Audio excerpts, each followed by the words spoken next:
So it seems like 343 has finally figured out how to communicate with the community. There was actually a decent amount of Halo Infinite information that 343 put out on Halo Waypoint this past week.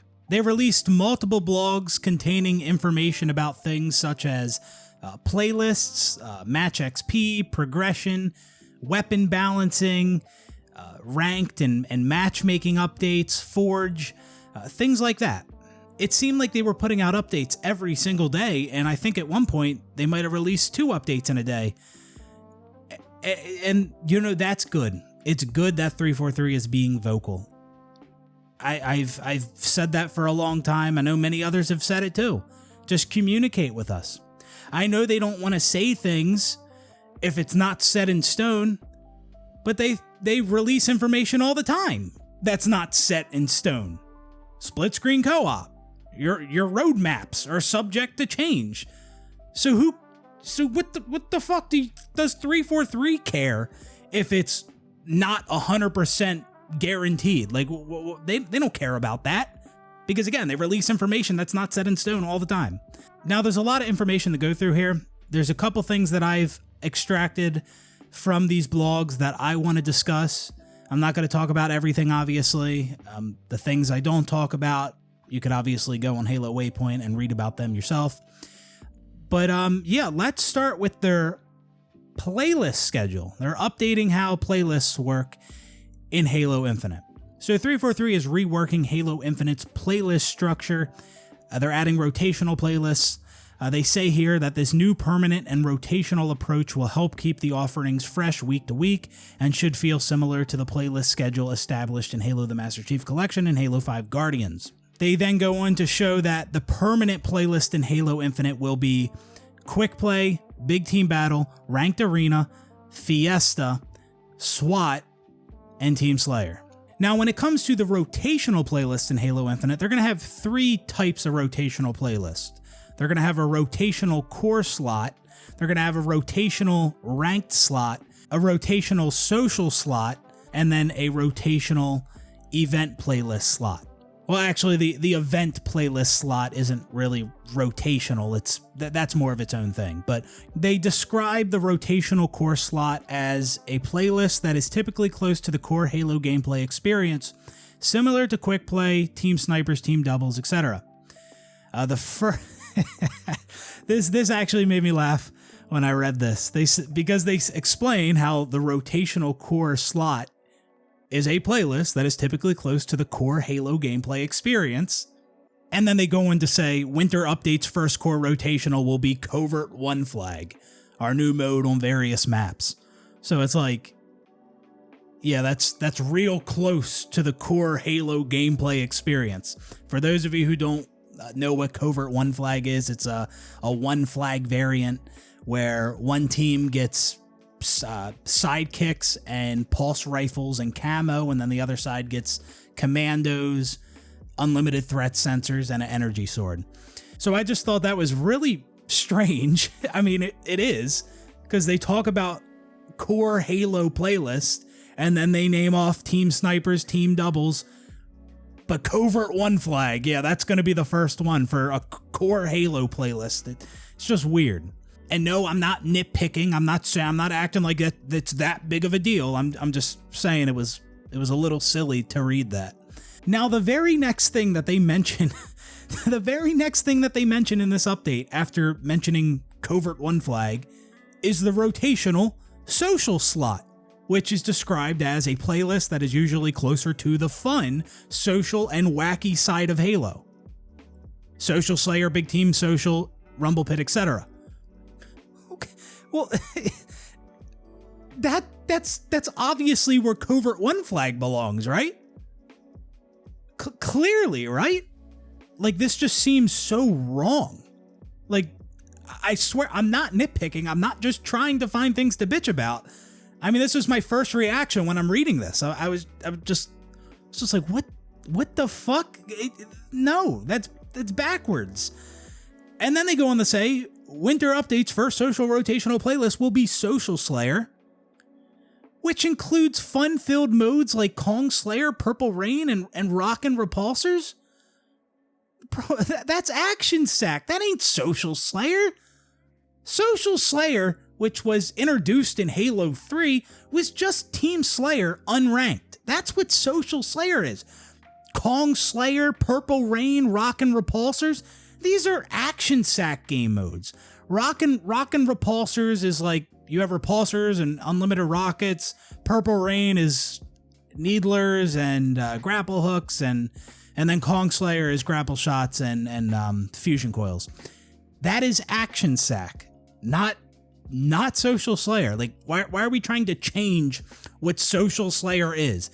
If I'm not mistaken, I believe, I'm like 99% sure that Social Slayer was the most popular playlist in Halo 3, which is the first Halo game where a Social Slayer playlist was featured. I'm pretty sure it was the most popular playlist in the game. I remember when that game was dying, that was like the last playlist I could find games in, Social Slayer. So why are we changing what Social Slayer is all of a sudden? That is just really strange.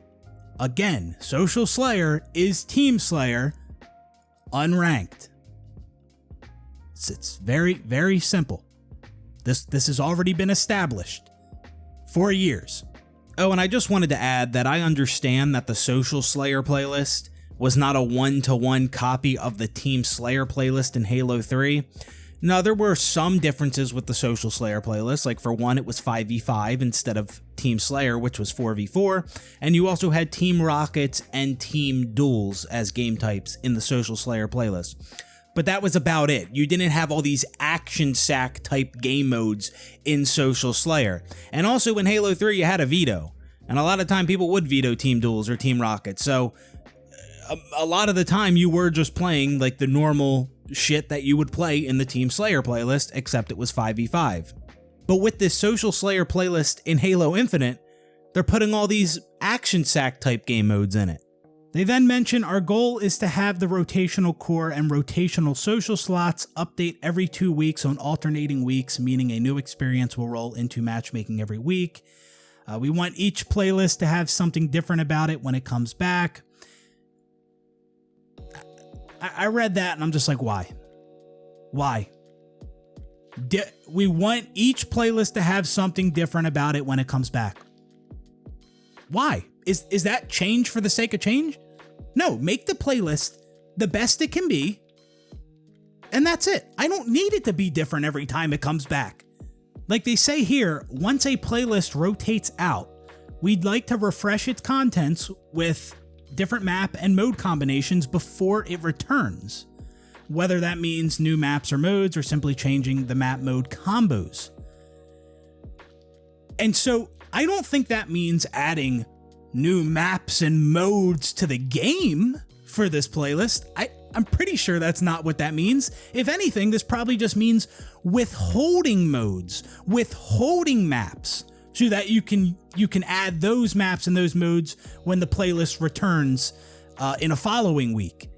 No, just make the playlist the best it can be, and that's the playlist that rotates in and out. It doesn't need to be different every week. That's so stupid.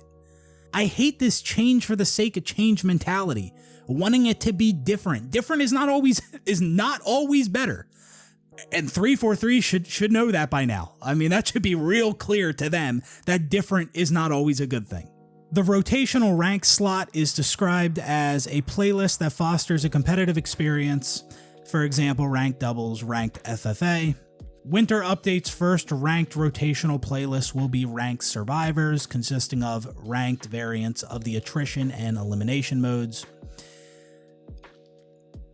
I mean, I'm not against some like wackier playlist being ranked. So yeah, I don't really, I'm kind of indifferent about that. That's whatever to me. Now, this next part actually surprised me because as I was reading this, I was expecting 343 to mention that, oh, these ranks will reset each week, but it's actually the opposite. They said ranks will not reset when a playlist rotates out, so you'll be able to continue your progress the next time it comes back. That reminds me of ranked double XP weekends from Halo 3. When the playlist came back, you retained your rank. So that's cool. I like that. we don't reset the ranks, but then I wonder at the end of a season, are those ranks going to reset? Like, right now, your ranks reset at the beginning of a new season. And, you know, if it's a rotational playlist, it's not there the entirety of that season. So you don't have as much time to rank up in that playlist because it's not always available. Unlike, you know, a permanent ranked playlist. So so that's why I don't know if these ranks will reset each season. And apparently, you know, they want seasons to be shorter going forward. So that means you're going to have even less time to rank up in these rotational ranked playlists. So yeah, I don't know how rank resetting is going to work with those playlists. Ranked rotationals will be live for 2 weeks before the slot shifts to another ranked offering. The 2-week cadence was chosen based on data from ranked FFA and ranked doubles performance, which both saw their engagement decline after their first 2 weeks. And then they describe event playlists as a slot that will be used when events roll into the game. Example, Cyber Showdown, the Yappening.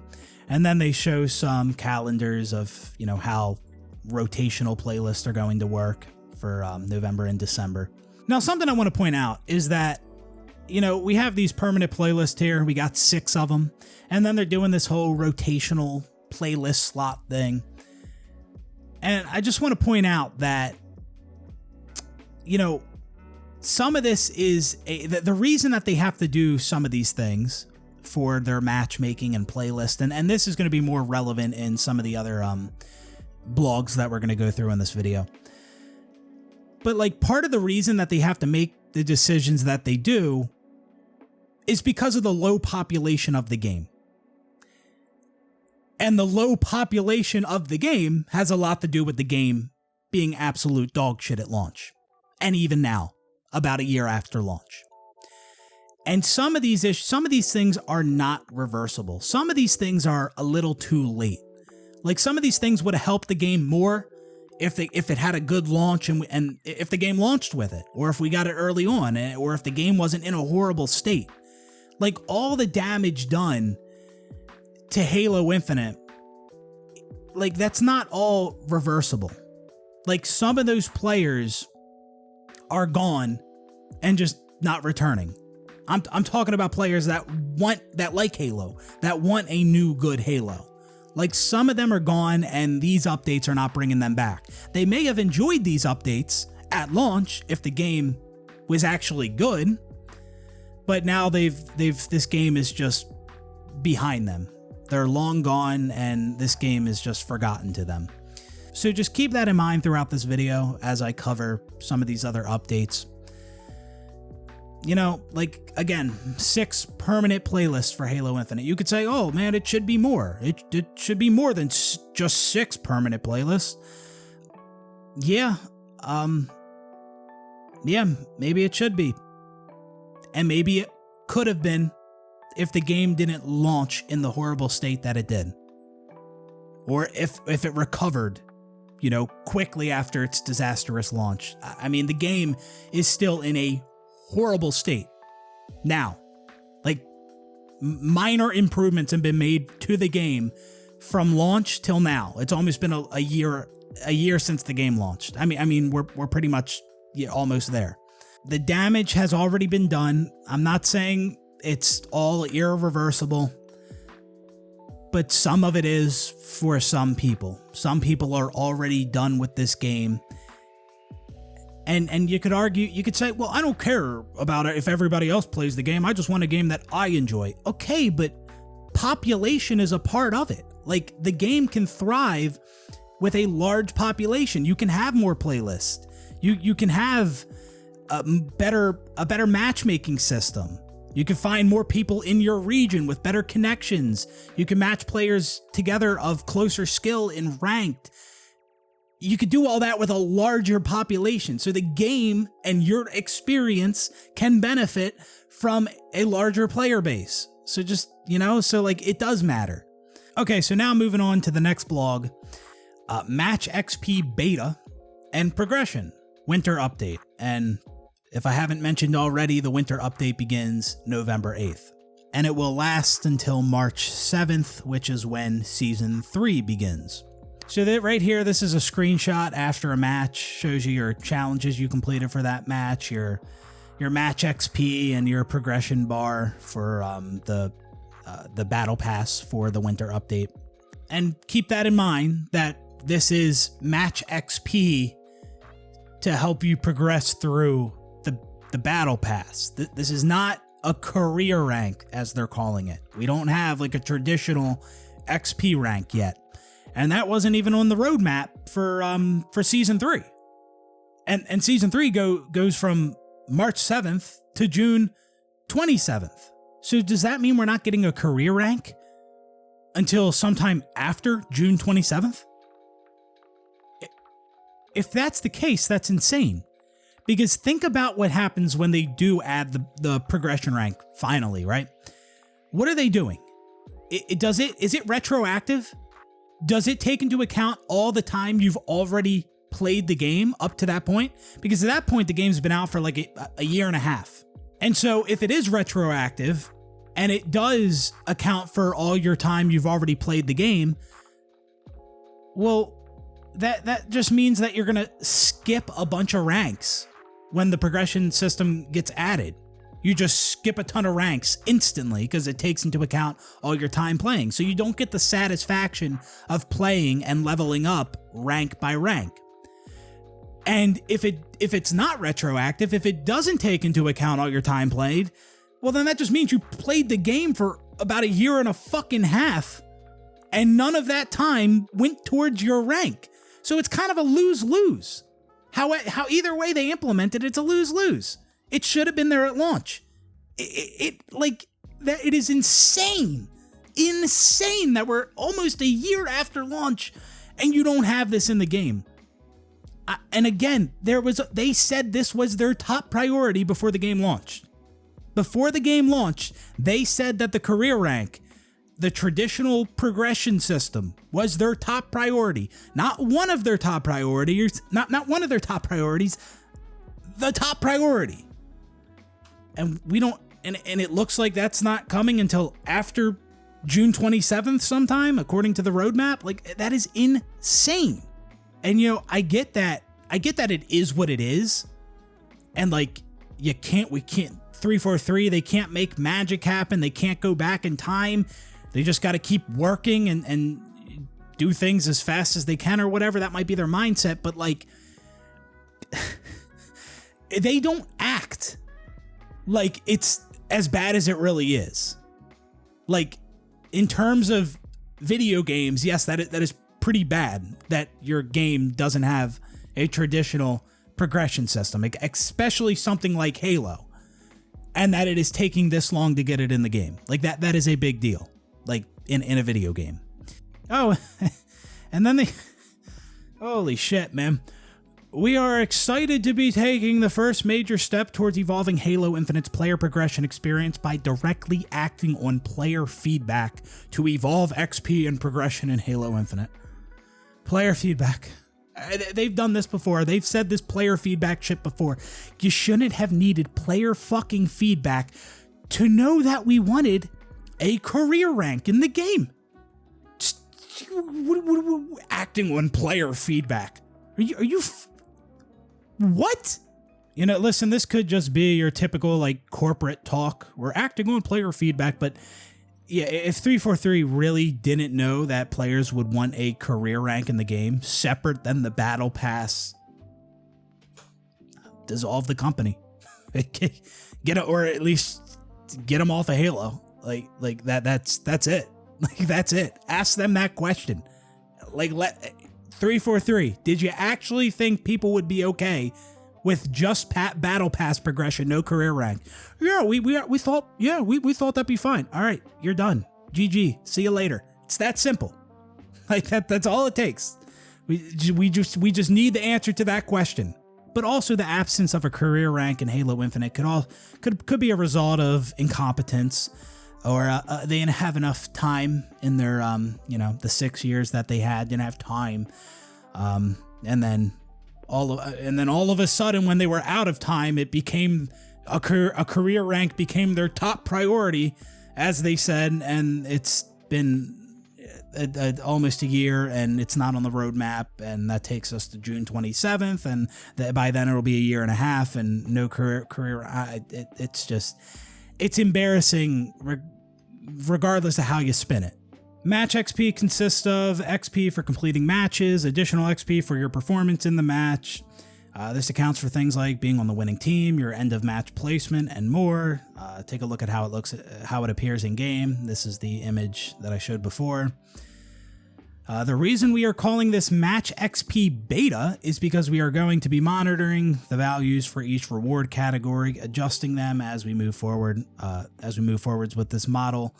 This means that the values when the winter update launches will not be final, and you can expect to see them tuned up or down to provide an enhanced earn rate.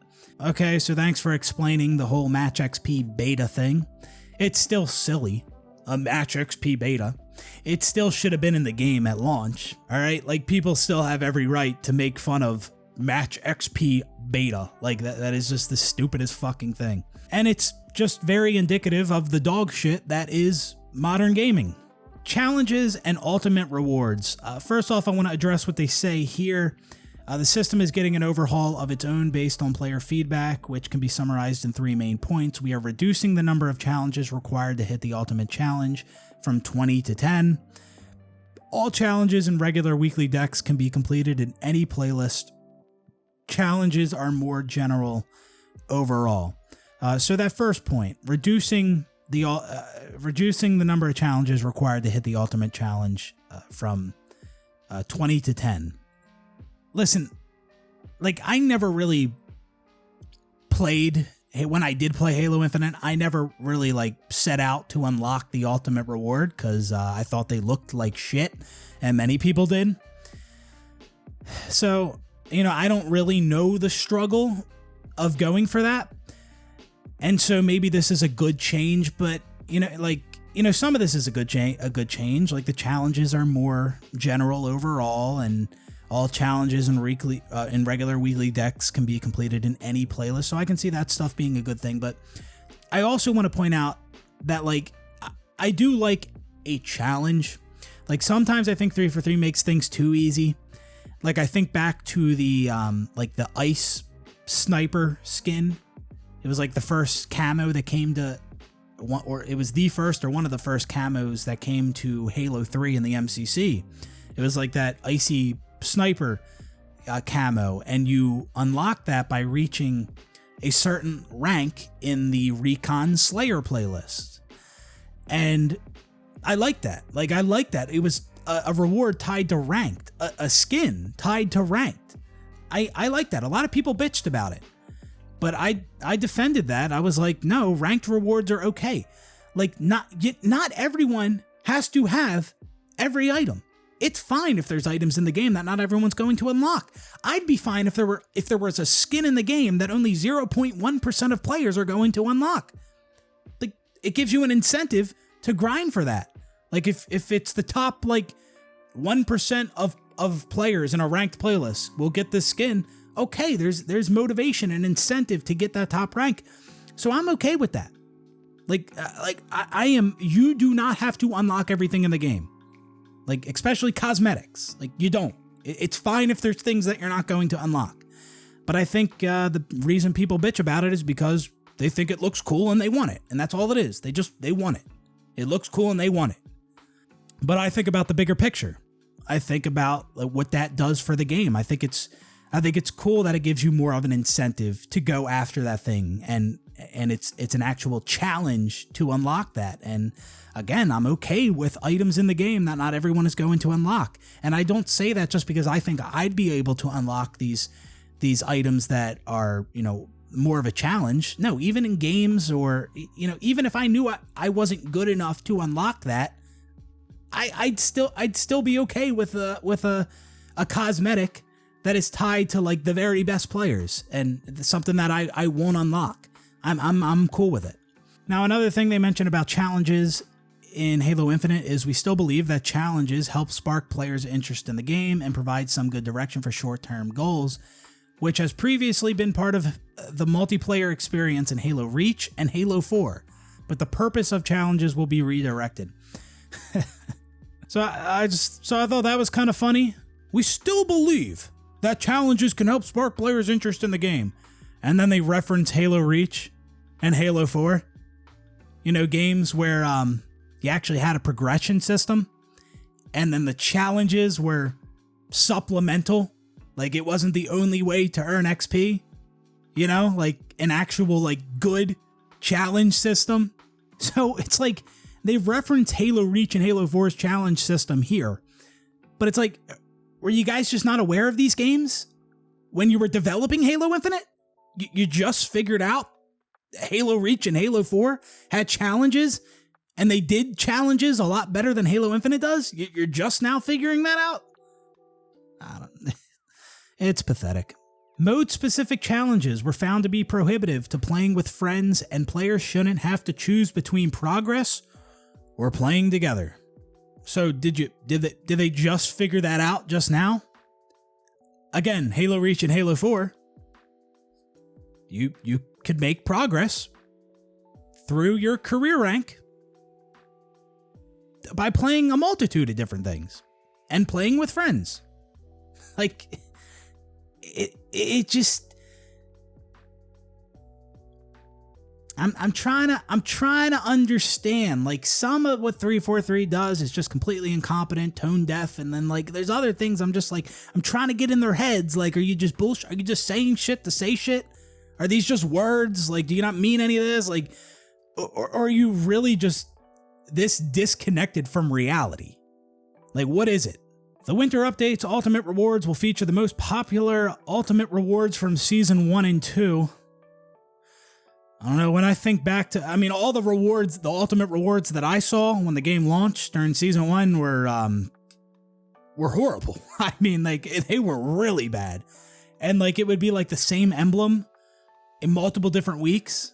I think just, you know, one was, like, a vehicle emblem, one was a weapon emblem, a Spartan emblem, like, it was like the same emblem for different weeks. That was ridiculous. And then they talk about career progression. In addition to these improvements for match XP challenges, ultimate rewards, and your battle pass progression, the team is also continuing to work on the overarching career progression system. We'll have more to share on that in the future, but it is important to plant a stake in the ground at this point and make clear that what's coming in the Winter Update is just the beginning of broader changes to come. So again, a career rank in a Halo game is essential. Like, that is like core to the game. Like, that's one of the bigger things. Okay, a fucking progression system, the career progression system. The game's been out for almost a year. Still don't have it. It's not on the roadmap for the Winter Update or Season 3. And this is all we get. We'll have more to share on that in the future. You can't even give us anything. That's it. You can't even, like, go and you can't talk about it. Like, I mean, this is ridiculous, man. That is beyond ridiculous. When is the when 2 years after launch we're gonna get our progression system? Maybe. Fucking ridiculous, man. Again, absolutely fucking pathetic. Oh man, and people, there are still some people that defend this company. It's crazy. It is insane. Man, Moist Critical, he got some shit for saying that 343 is the worst AAA game developer.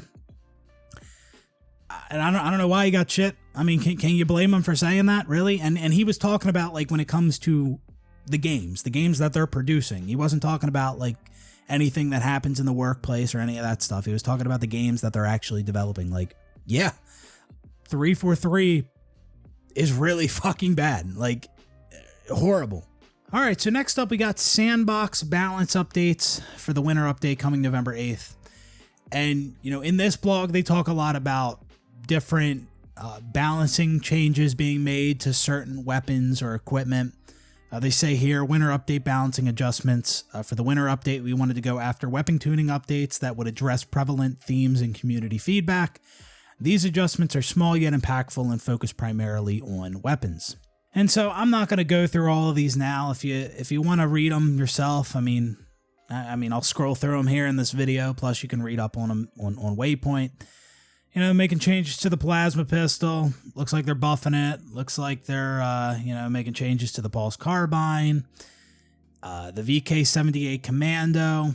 The BR, the battle rifle. And now frag grenade. This is one that I did want to talk about. They say that the frag grenade has received feedback that it's a bit too effective in that throwing one just before dying results in easier trades than intended. In order to help address these issues, we have increased the detonation time slightly. This will give players a little bit more time to react to a grenade that has landed near them. It will also reward players for better placed grenades. Tuning details, they say, increase detonation timer by 0.2 seconds. So that's not the change that I feel the frag grenade needed. When I started playing Halo Infinite, I immediately felt that the blast radius on the frag grenade was just too large. Like that is the main issue I see with the frag grenade in Halo Infinite. It's not necessarily that they feel like nukes, like it's the most, you know, the strongest frag grenade we've ever seen in the Halo game. It's just that the blast radius, at least it seems really large, and especially on Halo Infinite maps. Like I'm thinking of Recharge with some of those tight hallways that you have to move through, or just smaller rooms. It can be hard to get away from a grenade. And you got to remember, like, even if you're a good distance away from a frag grenade, but it still does damage to you, just a little sliver of damage, well, that resets your shield recharge. Like, it resets your shield recharge time. So even though it's only doing a little bit of damage, it's still a really big deal because now your shield recharge resets. So I think the change needed to be a reduced blast radius, 100%. Like I noticed that as soon as I started playing the game. They're also they're removing snap slide. They said they fixed a physics bug that allowed snap sliding. For those of you who don't know, there is something, you know, people call curb sliding or a super slide in Halo Infinite, which is mostly done when you run off of like smaller ledges and then you get like a boost to your slide. And I think there's different variations, different ways to do it. But the snap slide was kind of like a super slide. Like this one was, this isn't your normal super slide. This one would really like shoot you really far on these maps. And so I'm okay with them fixing that or removing that. I'm definitely not saying that all exploits in a game should be removed. Like certain button combos like are cool, and you know, just certain tricks that players find that the developers didn't know about are cool. But the snap slide thing, I thought that was a little ridiculous. And to be fair, I didn't really see a ton of people doing that, like when I played the game or when I watched the game. And I believe it was also much easier to do that on mouse and keyboard, but still possible on controller. But either way, I don't think you should be able to traverse the map that fast. Like, I just think that's too much. That's one of like my big criticisms with like sprint and the abilities in Halo 5 and Halo Infinite is how fast you can get around the map. And it kind of messes with like timings. Like, I've explained this before, like sometimes like in classic Halo, I'll see a player, like I'll know where a certain player is. I'll see him go behind a wall, right? And I will time when he will appear on the other side of the wall. And I'll plant a grenade there right when he comes around the corner. The grenade blows up and then I just, you know, one-shot him in the head to finish him. But like with all these abilities and snap sliding, like it screws up the timing, because when that guy goes behind the wall, now you don't know how fast he's moving. You don't know if he's walking. You don't know if he's sprinting. You don't know if he's super sliding. You don't know if he's snap sliding. So it messes up how you can time things. And Halo did not have sprint and these other advanced movement techniques in Halo 1 through 3. The first 9 years of Halo, 3 different games. And with this additional movement, it can drastically change the way the game plays. So yeah, snap sliding, I am glad that is gone. They're also making changes to the disruptor, increasing the ammo count from 10 to 12. And then they talk about desync. All right, so desync. This is like the biggest issue with the game, right? Like, I mean, everyone has their different like biggest issue, but desync is a huge issue with Halo Infinite, and it's like the main reason I won't touch that game. I cannot play that game when desync is as bad as it has been. I just refuse to do it. So they say in the next few months, we'll be releasing balance updates, mouse and keyboard input improvements, and bug fixes for networking desync issues faster than we have been previously. Please note that this list isn't exhaustive, but it's meant to provide some insight into what we're already working on. Now, before we get the desync, we got Red Reticle on PC, so they're turning it on. We get Red Reticle now on PC, guys.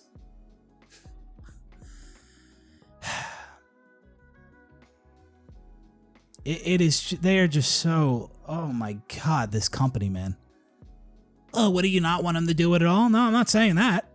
I'm saying it should have been there from day fucking one. I'm saying it shouldn't have taken them this long to figure out that, hey, you know, people want Red Reticle on PC. Or maybe they figured it out a while ago, but now is when they're implementing it. It shouldn't have taken this long. We had Red Reticle in every Halo game. And then they remove it for Halo Infinite on PC. And now they're giving it back to us. It's just such a brain-dead decision, man. Like, they shouldn't... These are the mistakes that they should not be making. I get it. I get it if 343 can't live up to Bungie.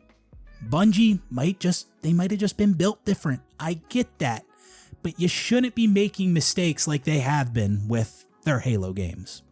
343.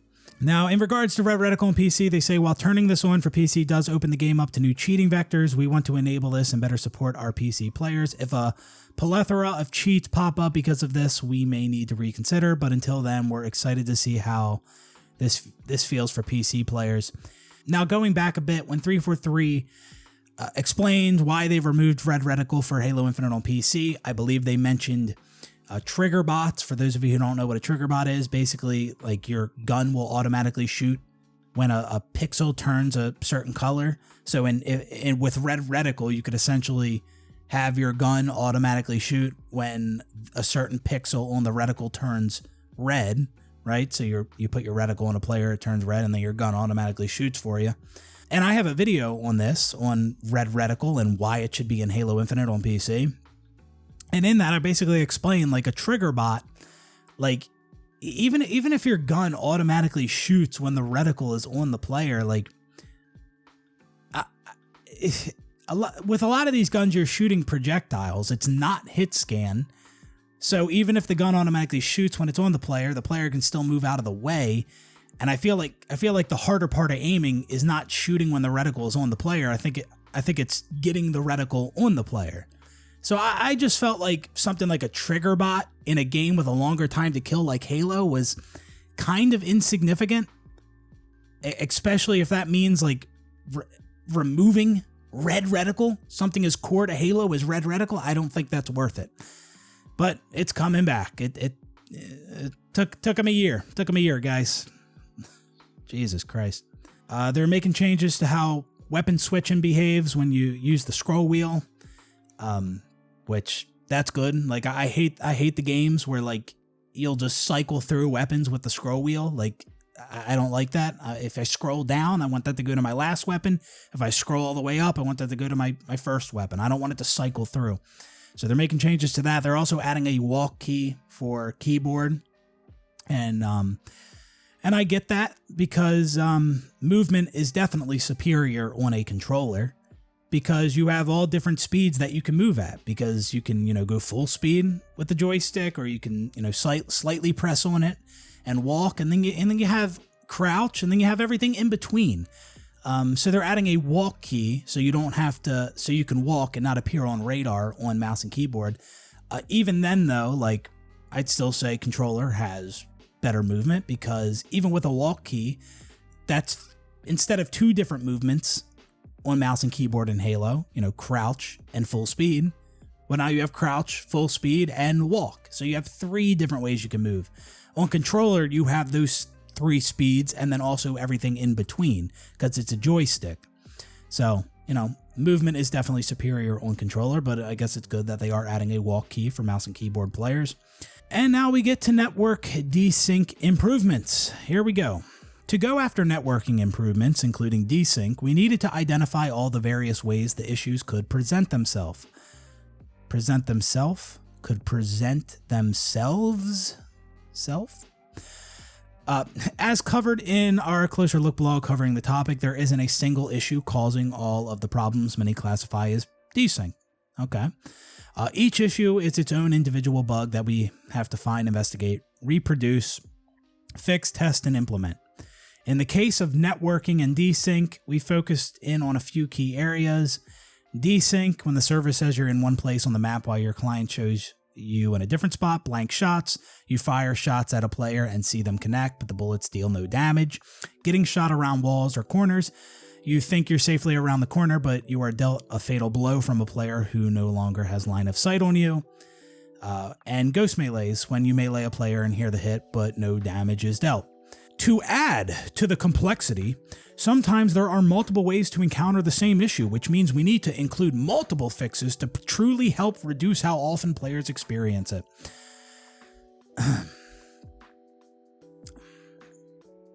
Listen, I would have more sympathy for this if all these other Halo games, all these other games didn't exist that don't have desync issues like Halo Infinite. But we have plenty of games that don't have desync that is anywhere near as severe as it is in Halo Infinite. In any other Halo game and in other games, at least the games that I've played, the desync, how bad the desync is in Halo Infinite is unprecedented. Like, it is truly unique to Halo Infinite. The desync being as severe as it is. So like that's why I'm not just like, oh well, game development's hard and you're always gonna have desync. Like, I get always having desync, but this severe, like this is insane. Like this is beyond acceptable. Like the game, I don't even know how you're shipping the game when the desync is this bad. Like it's crazy. Like, I can't. Some people just act like it's not a big deal. I don't know how to put into words like how big of a deal it actually is, but it should not be understated. Desync is a massive issue with Halo Infinite, like so massive that we should be getting like daily updates on what we're doing to fix it. Like, it's crazy, man. So I get that it's complex. I get it. I get that game development is hard. I understand that. But it doesn't justify desync being as bad as it is in Halo Infinite, right? Like, you can't do that, man. Not when we have a plethora of games that don't have desync, like that don't suffer from desync as bad as it is in Halo Infinite. Okay, like, come on now. So again, this is not just a game development is hard thing. Networking is hard. Like, this is just the reality of video game. That's no. That is not what the desync in Halo Infinite is. I mean, yeah, it might be caused by those things, but it doesn't justify it. Not it being this fucking bad and this common. No, absolutely not. Again, the desync in Halo Infinite is worse than any desync I've experienced in any other game. Like, hands down, and I think many people would agree. All right, so then they go on to explain more about what ghost melees are, blank shots, vehicle desync, and then they say there will still be more work to do on networking and desync on the specific issue above and others that may arise, but we're making it a priority and should see a steady flow of improvements in future updates. Oh yeah, priority.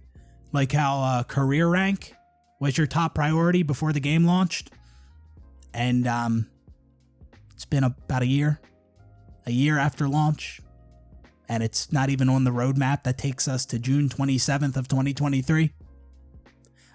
The career rank that you didn't even talk about in any of these blogs. You just mentioned, well, we'll talk about it in a further update or whatever they said. Yeah.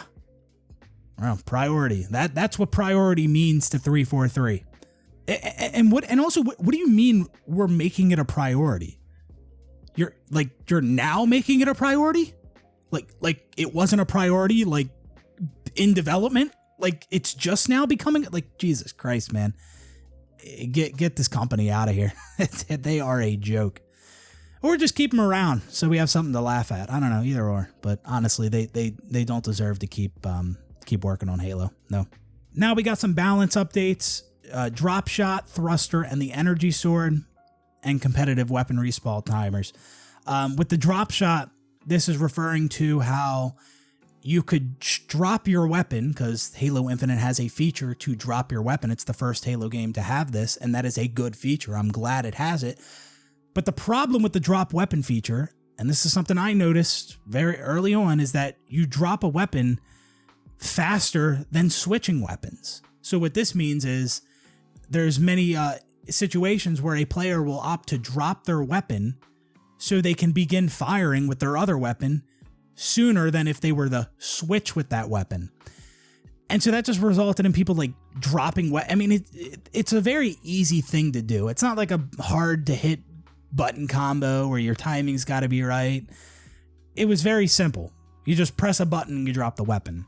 So it definitely wasn't really much of a skill thing.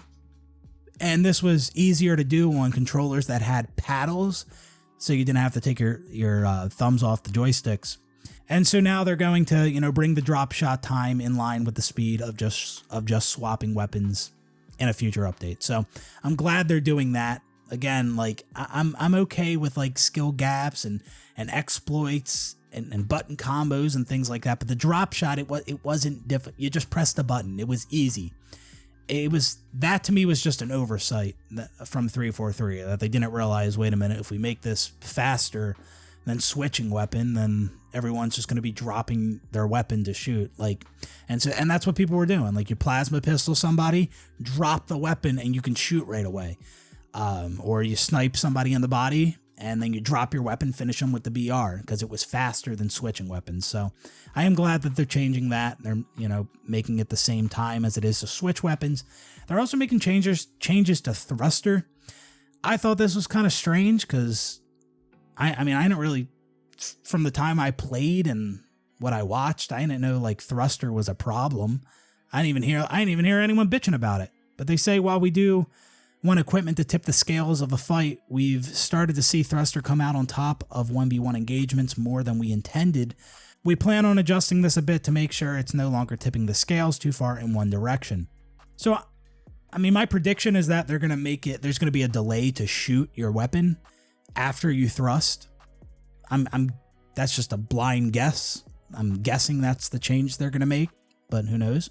Oh, the energy sword. So they're updating how this works. Something I noticed when I played Halo Infinite is that you couldn't really trade with a player who had an energy sword. It might be possible, but from my experience and from other players' experiences, like you couldn't trade with an energy sword, like meaning that you're both one shot and the energy sword guy, he hits you with his sword and you melee him with your gun, but he gets the kill. Now, in past Halo games, I do remember it being difficult to melee trade with a guy with an energy sword, but it was possible. In Halo Infinite, it didn't even seem possible. It's like, sometimes it even seemed like I would melee the energy sword guy first and still not get a fucking trade. And he would just kill me because he had a sword. It's like my melee wouldn't count because he had a sword. That's how it felt. But they say we'll be updating the melee trade logic on the energy sword. Right now, if both players are no shields and they melee each other, the player with the energy sword will survive with a sliver of health. This upcoming update will update the melee logic so both players trade melees and die, which should help prevent the energy sword from just tearing through teams without trading. So that's good. And then competitive weapon respawn timers. So they're adjusting the respawn timers of weapons for competitive in Halo Infinite. Again, I'm indifferent about that. I don't know how competitive players feel. I'm not playing the fucking game, so maybe that's a good thing. Maybe it's not. We'll just have to wait and see. Okay, so now we're moving on to matchmaking and ranked improvements with the winter update. And there's some interesting stuff in here that we're gonna discuss. So, too long didn't read here is local region matchmaking will make its debut. improved logic for CSR progression, improved rules for quitting with uneven teams, and more. So with local region matchmaking, it's basically like you can choose to search for games only in your region, so you get lower latency games, right? They say we prioritize latency quite high within our matchmaking. Are you sure about that? Are we positive about that? Because it actually seems like the complete opposite. I see high latency games. I experienced high latency games. The unstable packet loss. Are we sure that we prioritize latency? Okay. We've added a new feature that allows players to choose to match exclusively into games hosted within their local region. This option can be found in the settings under gameplay matchmaking search region. The default is expanded, which is the existing behavior. We try to match you in your region, but will allow matches outside. Changing the setting to local will limit your matches just to your region. And I do want to comment, I do think this is kind of a weird spot to put it, like in settings. I feel like this should actually just be in the matchmaking menu, like right there where like the playlists are or whatever. It should just be something there that you can toggle on, toggle off, expanded, local or local. I just think it's a little weird to put it in settings like this. The different regions that they have are Asia, Australia, Brazil, Europe, and North America, and there's multiple data centers within each of those regions. And they also say choosing to search only in your local region will generally improve your latency to the server because all your games will be played on a data center within that region. However, it may also increase your matchmaking time and reduce the fairness of matches you get. Hey, this is one of those things, man, because the population is as low as it is. They say it may also increase your matchmaking time. This is what I'm talking about, man. If the game launched in a good state, it would have a better chance of being populated, a lot more populated than it is right now. And then you wouldn't have these longer matchmaking times, right? Like you could probably, if this was a popular game, like you could probably search in your region and have no problem finding games and the matches would be fair. But like, since this game launched in such a horrible state and the damage is done and the people are gone and you're at such a low player base, now you got to deal with these issues. Like, oh, we're getting like local region matchmaking. Okay, but now you might not be able to find a game. And again, that's a result of this game having such a low population, which is a result of it being such a dog shit game. So keep that in mind. If Halo Infinite becomes a great game, they add everything that should have been there at launch, it doesn't necessarily undo all the damage that was done from it not being there at launch. Right? Like, that's the thing that I want to get across. Like, with some things, the damage is done. So if Halo Infinite ever becomes a great game, and it has all the things that it should have had at launch, and they fix all the problems, and the game is still dead, or it's still a low population, don't be saying, oh, well, I thought you guys said this Halo would pop off if it had all these things. Not several years after launch. Like, it needed to be, some of these things needed to be there at launch. Co-op campaign is coming with the winter update. A year after launch. So many people just don't even give a fuck about campaign anymore. They've either played it once and have no desire to play it again, and they would have played it co-op the one time they played it if co-op was in the game, but it wasn't, so they're done with campaign. Or other people might have played it single player a bunch of times, and they're done with the campaign and don't have a desire to play it co-op. And how much time, how much resources went towards co-op? Like, how was that a lot of work? Did that take up a lot of time? And if it did, was it worth it? Was that actually worth it?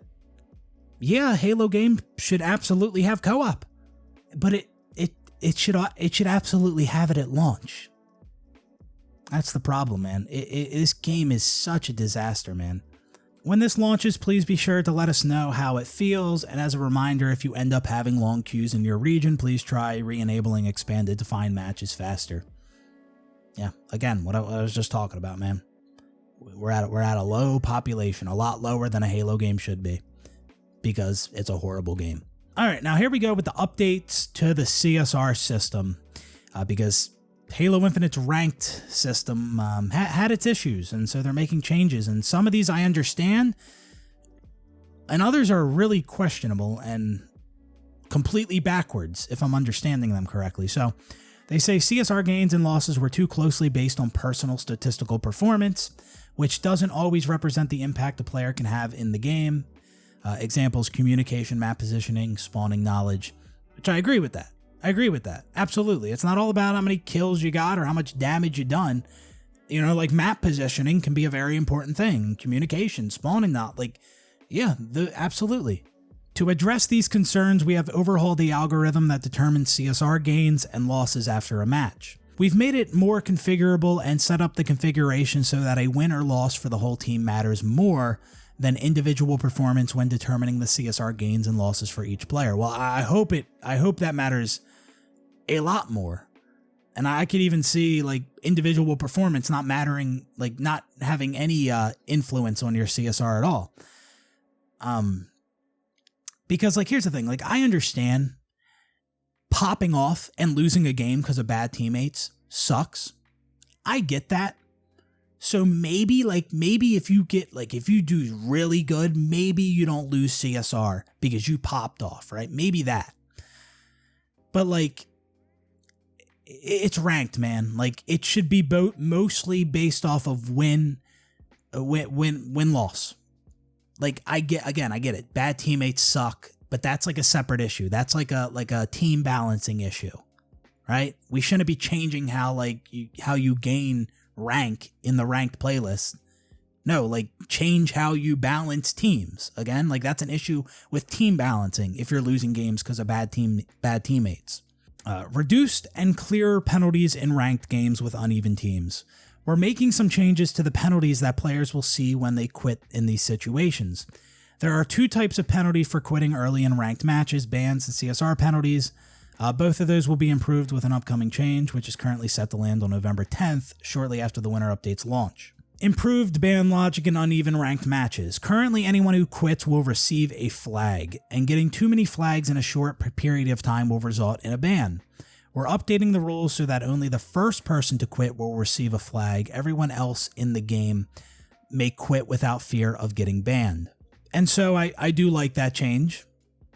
Losing just one player can be huge, especially in ranked. Like that's a big deal. You shouldn't be penalized for losing that match because your teammate quit. And there's different ways you get penalized. I mean, there's these bans, and then there's how much CSR you lose, which we'll get to in a second. Now, here's where things get weird. Improved CSR logic during uneven ranked matches. All right. So currently, anyone who quits a ranked game will lose 15 CSR points, regardless of when they quit or whether others quit first. So, yeah. If you're the last person on the team and you quit right now, you lose 15 CSR. Everybody loses 15 CSR. But they're changing it. They say we're changing the rules so that the first person to quit will always lose 15 CSR points. But if that first person quits early in the game, the CSR losses and gains for everyone else will be capped at plus or minus 5 CSR points. That means anyone who leaves the match after an early quitter will only lose 5 CSR points. Now, they talk about this early game thing, right? They say early in the game means the first couple minutes. As covered above, network disconnects count as quits. That's understandable. They say we're limiting the first person quit timer for the CSR logic to prevent potential abuse of this new rule. If the timer goes too late into a match, one player could quit after noticing the game wasn't going their way, just to reduce the CSR impact on their teammates. And, you know, that is I thought That's exactly what I thought of before I even read that. I'm like, wait a minute, could you abuse this? And then they covered that, right? So they thought about that. So that makes sense that it is only early in the game because if it looks like you're going to lose a match and you're towards the end of the game, you could just quit, and then that reduces the CSR penalty that the rest of your teammates will face. And you don't want people to be able to abuse the system like that. And I mean, even with this change, it could still be abused. Like if you get into a match and you think the other team is gonna win, or that team beat you in a previous game and they destroyed you, well then that one of your teammates could quit early on, and then all the rest of you could quit on the team, and you only lose 5 CSR. So it could still be abused. But what's really strange, really backwards with this is this right here. We're changing the rules so that the first person to quit will always lose 15 CSR points. But if that first person quits early in the game, the CSR losses and gains. That's what's weird right there. The CSR losses and gains for everyone else will be capped at plus or minus 5 CSR points. That means anyone who leaves the match after an early quitter will only lose 5 CSR points. Okay, and by extension, I guess that would mean if you win the match when you're down a teammate or down multiple teammates, that you only gain 5 CSR? Is that what that means? Like, that's what it looks like it means. I reread it multiple times. I'm pretty sure that's what it means. Like, or they just explained it poorly. It doesn't make any sense. Why would you be capped out at plus 5 CSR for winning with less teammates? If you're down a teammate or multiple teammates, like if you win a game that is a 3v4 or a 2v4 or a 1v4, and you win and you're the team with less teammates, like why are you getting capped out at plus 5 CSR? If anything, you should earn more CSR for clutching up and winning the game. So that just doesn't make any sense at all. Like I would like some further explanation on that, because that just doesn't make sense. That's literally backwards. Yeah. So I don't know why the gains why are your gains affected from your teammate quitting? Do they see some way people could abuse this? I don't know. I don't get it. It doesn't make any sense. Additionally, come the winter update, we will reset CSR ranks so that we can give everyone a fresh start in ranked with all these updates. So what is that? How many times have they reset ranks, including this? I know they've done it once, maybe twice. Is this the third time? I don't remember, but I can't stand rank resetting when there is no way to check your rank in game. When Bungie introduced seasons with Halo Reach and they reset your rank at the beginning of each season, you could check your rank and other stats for each season in your service record on the game, and you could check that for other players. not even just for you. You could check the ranks and stats, kills, deaths, like wins and losses, assists, stuff like that, for other players as well for each season and their rank. Like 2010, man. 2010. And Bungie had they had to figure it out. They had it figured out then. Like, it's incredible. Like, I don't even know what other games. Well, I think Valorant, you can check your rank, and I think you can check the rank of other players. But yeah, Bungie did it in 2010, man. They had it figured out. So I can't stand this like rank resetting thing where it's just gone. It just resets, and there's no way to check your rank on the game for the previous seasons. I cannot stand that shit. Then they go on to talk about clearer display of CSR changes. We are making changes to the in-game UI so that it's easier to see how many points you actually gained or lost after a game. That's good. That's cool. That's a good change. CSR-based matchmaking. So this is interesting. Last but certainly not least, we are also working on an update to ranked matchmaking that will primarily match players based on their current CSR. Our existing system matches purely based on skill rating, MMR, which is closely tied to CSR, but led to some confusion when viewing the ranks in the post-game Carnage report. And I guess that confusion was like Onyx players being in games with Silver players, for example, because that could happen. You would have a bunch of people of different ranks in the same game. And that makes sense, kind of, if they're matching based off of MMR instead of your rank, the CSR. Even though our system will still know your MMR and it's still the underlying basis of CSR, we expect that this new approach combined with the CSR improvements landing in the winter update will make matchmaking feel fair and more focused on winning rather than in-game performance. So yeah, it just doesn't really make sense to match based off of MMR when you have CSR. Like, match based off of rank instead of MMR. Like, why take your hidden rank and match players together based off of that when you have an actual fucking rank? It's so backwards.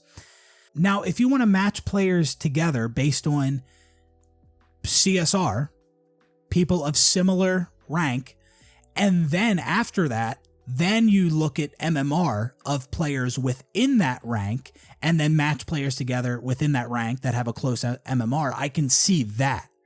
That makes sense. But just purely going off of MMR, that just doesn't make any sense when we have our actual ranks that we can match players together. I mean, that it doesn't make sense how they had it before, but it seems like this change will be a good one.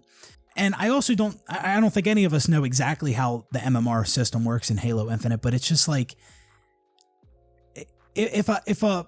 how is a Silver player, like, how do they have a similar MMR in a ranked playlist as like an Onyx player? Like, is that taking MMR based off of just all the playlists together? Like, does that affect your MMR? Like, are you playing? I actually think this was tested a while back. I think somebody went into Bot Slayer, won a bunch of games, and then played rank and matched like high ranked players. Because I think it took the MMR from him winning his bot matches, and then it used that and matched based off of MMR in ranked, and he played against like Onyx players or something like that. I think that was tested. I think it was Game Sager, I think, did it. Some of you might remember that. So yeah, base matching, that's even dumber though. If it's taking your MMR from other playlists, from a bot playlist, and it uses that MMR to match you in ranked. It's just so backwards, man. And they just don't seem like they understand how dumb that was. You know what I mean? Like, it doesn't seem like they actually realize how idiotic that was. This is more of just a, yeah, we'll change it for you guys. We'll change it. And, you know, I guess it does make sense that they wouldn't realize how dumb matching off of MMR was, because they did it in the first place. Like, if they couldn't realize that was a bad system to begin with, then yeah, they probably won't realize now how fucking stupid it was to begin with. And then the final update that we're going to be covering that they released was about the Forge beta coming with the winter update. Again, there might be more updates after this, depending on when I get this video up, but at the time I'm recording this is the latest one they put out. So this is about Forge. I'm not covering a lot here at all.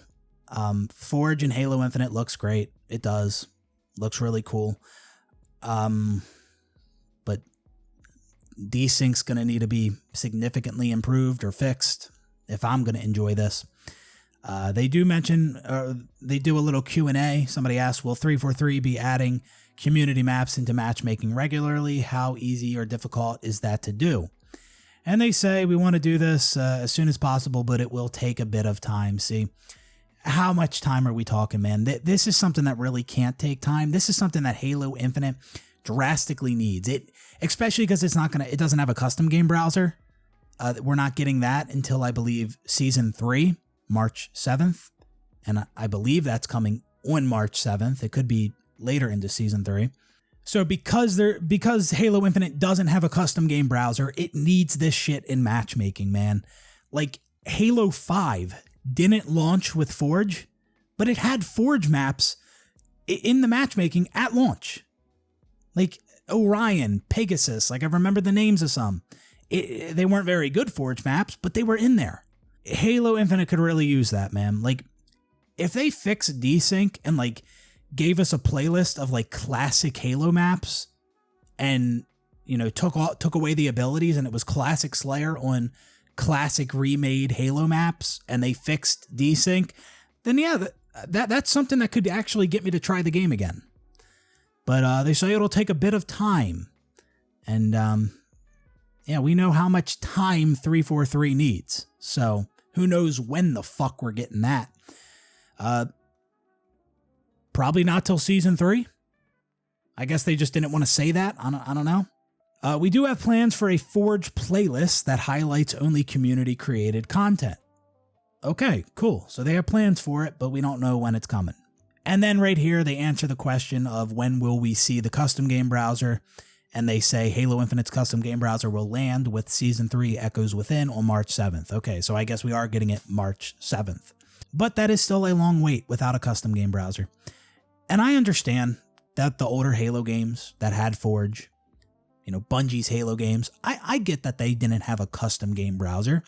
But you also got to remember, like, that was 2007 with Halo 3. That was 2010 with Halo Reach, right? You know, we are in 2022, right? Like, and if Bungie never stopped making Halo games, they might have done a custom game browser eventually. They might have gotten a custom game browser in a Halo game, you know, way before 343 did it. So I don't think it's fair to point to the older Halo games and be like, oh, well, Bungie didn't do that with their Halo games. Like, again, 2007, 2010. All right, we're talking about over a decade ago. This was interesting. The question, will we ever get banished or covenant structures en masse like Forerunner or human pieces? They say we are currently adding more objects to the Forerunner object set and will then move to creating the Banish palette. Other design palettes, Flood, Covenant, are top of mind, but we have not finalized plans for those yet. We understand how much variety and flexibility these sets bring to Forge creations and will add more as fast as we can. So that actually kind of threw me off, especially the Banished palette, like that we don't have banished structures. I mean, Halo, with how incredible Halo Infinite's Forge looks, that threw me off that we don't have banished themed structures or even Covenant. Like that's kind of weird to me, but whatever. I mean, it is what it is. I know Halo Infinite's Forge does look really good. I've said that many times. And then here, this was also really interesting. What features do you plan to add later on? And one of those features is editing on dev maps. So I guess that we're not going to be able to forge on developer-made maps. I'm not going to act like that's the biggest thing. You should be able to forge on dev-made maps, but even without that feature, Forge still looks really good in Halo Infinite. But man, that kind of sucks for like the competitive players, because that's something that Halo Infinite could really use, especially for competitive. If Forge was used for, you know, making changes to maps in Halo 3 or Halo Reach and on dev-made maps. And you could also use Forge to adjust weapons on the map. And that's something that's a big issue with competitive Halo Infinite right now, is all the GAs, which means there's, you know, a lot of weapons that competitive players are agreeing to not pick up, to not use. They don't like it. They don't think it should be in competitive, so they're all not using it. You could use Forge. Well, either 343 could remove those weapons or replace them, but they haven't done that. And, you know, the alternative to that would be the community using Forge to delete those weapons or replace them themselves. But we're not going to be able to forge on those maps, so we can't even do that. And we don't even have like a weapons on map custom games option, which was present in Halo CE in 2001. So again, Forge can still be great without being able to forge on dev maps, but that is something that Halo Infinite could really use, especially for the competitive scene, especially because there's custom game settings that are absent in Halo Infinite that were present in a 2001 Halo game 2 decades ago. And with that, I think we're going to end it. So there's a lot of information there. We're going to cover everything. I don't even know if I could cover everything. I'm losing my voice. That was a lot of talking. But yeah, there was some good in here, some bad, some questionable stuff. But I don't see any of this doing anything significant for Halo Infinite in the coming months. I don't think this winter... I mean, Forge is huge. We will see what it does. Forge is huge. This is still just the Forge beta, but it's still effectively, all of Forge. Yeah, well, we'll just see, man. I'm never going to say that Halo Infinite cannot recover. Like, there's no way that this game bounces back and becomes a top game again. I just think it's highly unlikely, and I think it's fair to think it is highly unlikely, but I am not saying it's impossible. So if it did happen, don't be like, oh, look, you said Halo Infinite was dead and it was never going to come back. Like, I didn't say that.